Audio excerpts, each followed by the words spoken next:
Hello hi मु प्रकाश स्वागत करछि मो यूट्यूब चैनल देसी ब्लॉगर प्रकाश को। तो आसंतु आज नुआ ब्लॉग को स्टार्ट करवा।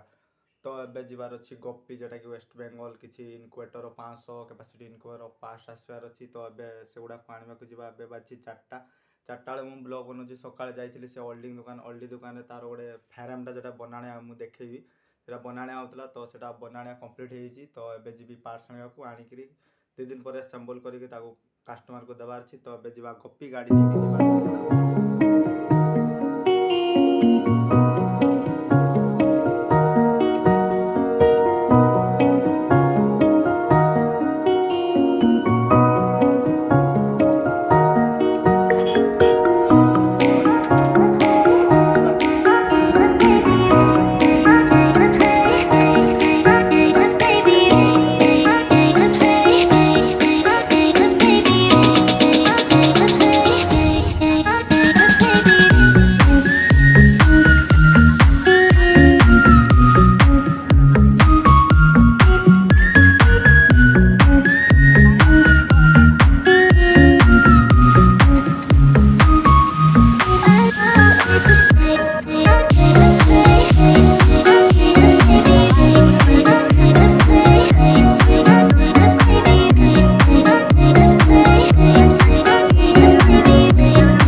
प्लाईवुड जहाँ जहाँ नबार सब एना नहीं घर को घर को जाकि आज ही राति ही मेसीन बनार कारण 2 दिन भितर डेलीवरी देवार तो राति कम करवा सकाल कम करा किस निजी मुझे देखा सब जिन किणाई किसी जिन गाड़ी रही।